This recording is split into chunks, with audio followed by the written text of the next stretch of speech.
안녕하세요. 홍지은의 사연 라디오. 지금 시작합니다. 저는 30대 초반의 여자입니다. 결혼한 지 만 10년 만에 이혼을 하게 되었어요. 제 인생보다도 우리 아이에게 상처가 될까봐 생각만 하면 눈물이 나네요.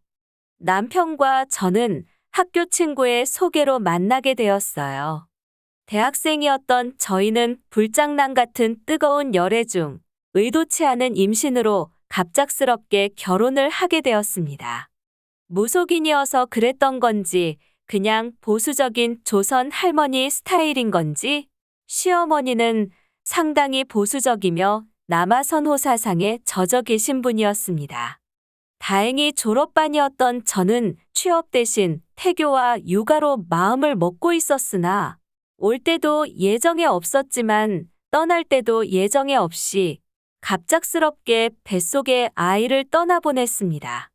그때부터 저는 다시 취업 전선에 뛰어들었고 때마침 시어머니의 영업도 호황을 맞이하셔서 남편은 시어머니의 매니저 역할을 하며 생활비를 지원받고 있었어요. 시어머니는 매번 저에게 여자가 양기를 다 가져가서 아들이 사회 진출을 못하는 거라고 하시면서도 남편 없이는 혼자 예약 관리도 제대로 못하셨어요. 그에 반해 남편은 제가 밖에 나가서 돈 벌어오는 걸 좋아했죠. 하지만 질투가 심해서 밤늦게 회사에서 연락이 오거나 회식이라도 하는 날은 질투가 화로 번져서 저에게 심한 말도 거침없이 해서 싸운 게 한두 번도 아닙니다. 저는 남편에게 항상 이야기했어요. 내가 임신하면 일 바로 그만둘 거니까 그때부터 무슨 수를 쓰던 나보다 많이 벌어와야 한다고요. 사회생활도 안 해봤으면서 말은 항상 자신만만하게 하더라고요. 그렇게 저희는 산부인과에서 내주는 숙제도 꾸준히 하면서 아이를 갖기 위해 몇 년이나 노력을 했지만 잘 생기지 않더라고요. 그렇게 찾은 불임클리닉에서 비관적인 대답을 내놓더라고요.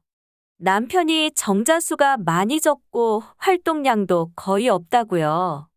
그래서 저희는 시험관도 여러 차례 시도하고 산부인과 숙제도 꾸준히 했지만 쉽지는 않았습니다. 그 와중에 시어머니는 도움도 안 되는 소리만 하시더군요. 제가 남편보다 양기가 세서 임신이 안 되는 거라면서요. 저런 말 같지도 않은 소리 들으러 사람들이 몇십만 원씩 내면서 줄 선다는 게 참 신기하더라고요. 하루는 자려고 눕는데 베개가 느낌이 좀 이상하더라고요. 종이 구겨지는 소리 같은 게 들려서 베개를 까서 뒤집어 보니 부적이 한 장 들어있더라고요. 남편한테 이게 뭐냐고 물어보니 제 양기를 꺾이면 임신이 될 수도 있다며 시어머니가 써줬다고 하더라고요. 오밤중에 이게 무슨 미친 소리인가 했습니다. 남편은 돈 드는 거 아니니까 넣어두고 며칠 지내보라고 하는데 제가 기분 나쁘니까 당장 치우라고 소리를 질렀습니다. 그 이후로도 시어머니와 남편은 침대, 제 외투 안주머니, 지갑 등 여기저기 몰래 부적을 넣으시더라고요. 결국 저는 참지 못하고 시어머니에게 전화를 드렸습니다. 남편 시켜서 여기저기 부적 넣으시는 거 그만하셨으면 좋겠다고요. 손주가 빨리 보고 싶으시면 남편한테 영양제나 사서 먹이라고 했어요. 그랬더니 노발대발 하시면서 저보고 뭘 하냐며 어른이 시키면 시키는 대로 하라고 하시더라고요. 그렇게 부적 세례가 끝나는가 싶었는데 며칠 후 시어머니가 부르셔서 퇴근 후 시어머니 신당에 갔습니다. 신당에 들어가니 남편이 있더라고요. 제가 들어가고 남편이 밖에서 문을 잠그더라고요. 찝찝해서 뭐 하시는 거냐고 하니까 조용히 하라면서 가짜 칼로 탁자를 내리치셨어요. 그러면서 속옷을 달라고 하시더라고요. 그래서 내일 드리겠다고 하니까 지금 당장 자기 앞에서 내놓으라고 하시는 거예요. 위협적으로 소리치시면서 매섭게 노려보시는데 정말 가짜 칼인 거 뻔히 알고 시어머니인 거 뻔히 아는데도 무서워서 눈물이 나더라고요. 그렇게 보는 앞에서 속옷을 벗어드렸더니 거기다가 주문 같은 걸 외우시더니 부적 하나 발라서 불을 붙이시더라고요. 그리고는 저한테 후줄근한 속옷 하나를 주시며 입으라고 하더라고요. 그냥 빨리 나가고 싶은 생각밖에 없어서 입었더니 내일 저녁 이 시간까지 벗지 말라고 하시더라고요. 집에 와서 진짜 너무 수치스러워서 엉엉 울었습니다. 남편한테 이게 뭐냐고 따져 물으니까 작은 할머니 속옷인데 오남매를 낳으셨다고 좋은 기운 받으라고 해맑게 웃는데 제가 진짜 키만 좀 더 컸으면 얼굴에 주먹이라도 날리고 싶었습니다. 시댁 때문에 이혼한다는 얘기들은 많이 들었지만 이런 시댁이 또 있을까 싶네요. 이때 제가 처음으로 이혼을 해야 하나 생각을 했던 것 같아요. 그 후로도 당연히 아이는 생기지 않았죠. 그렇게 몇 년을 임신은 포기한 상태로 살아가고 있었습니다. 그러던 어느 날 회사에서 야근을 하게 되었고 저희 팀은 제가 제일 좋아하는 족발을 시켰습니다. 근데 정말이지 평소에도 한 달에 한 번은 족발을 시켜 먹을 정도로 좋아하는 제가 족발 냄새만 맡고 구역질이 나서 화장실로 뛰어갔습니다. 그렇게 테스터를 3개나 샀는데 결과는 모두 임신으로 나오더라고요. 저는 야근하다 말고 집으로 가서 남편에게 소식을 전했습니다. 정말이지 오랜만에 남편과 근심 걱정 없이 활짝 웃었던 것 같아요.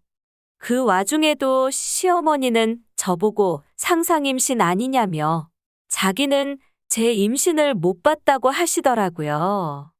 임신 테스터 사진 찍어서 보내드려도 믿지도 않으시고 도대체 무슨 신을 모시길래 그 모양인지 그렇게 시간이 흘러 배가 점점 불러오고 있음에도 남편은 아직도 취업하지 못하고 시어머니 매니저 일만 하고 있었습니다.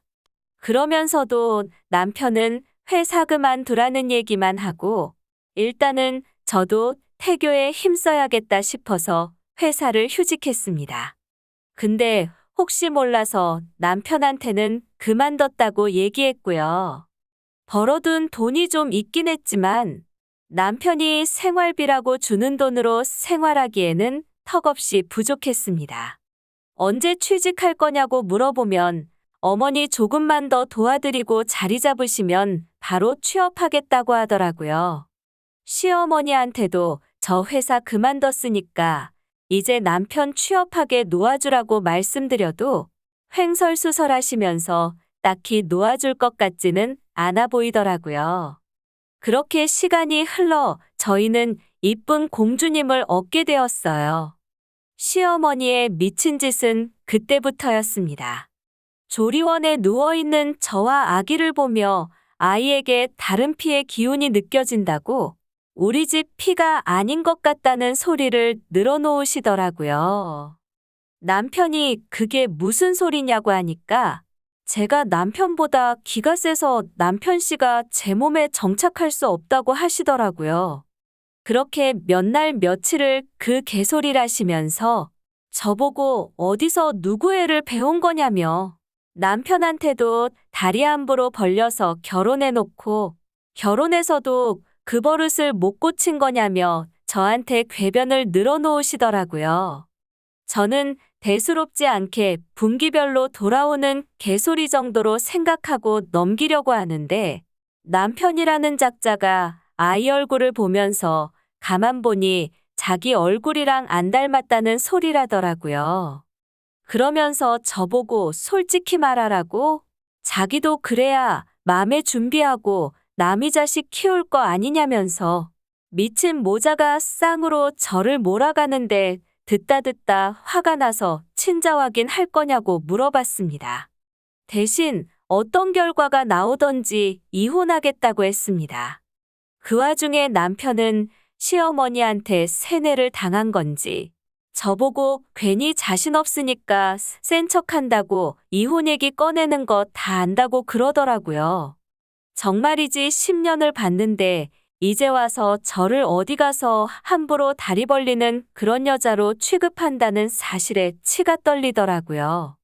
참고 사는 걸 떠나서 자기 줏대 없이 지 엄마 말에 저렇게 좌지우지하는 놈을 남편으로 아이 아빠로 가정을 꾸리고 살 생각은 더더욱이 없고요. 아이 머리카락 몇 가닥 뽑으면서 아플까 미안하면서도 도대체 내가 무슨 죄를 지었기에 이런 수모를 겪어야 하나 하는 생각에 눈물이 나더라고요. 마지막까지도 저한테 솔직히 얘기하라며 다그치고 검체 자기가 보는 앞에서 같이 포장하자는 남편을 보니 정말 혐오스럽더라고요. 결과가 나오는데 시간은 그렇게 오래 걸리지 않는다기에 저는 집에 돌아오자마자 옷까지 몇 개 챙겨서 친정으로 갔습니다. 결과는 다음 날 오후에 나왔습니다. 당연한 결과였지만 정말 눈물이 나더라고요.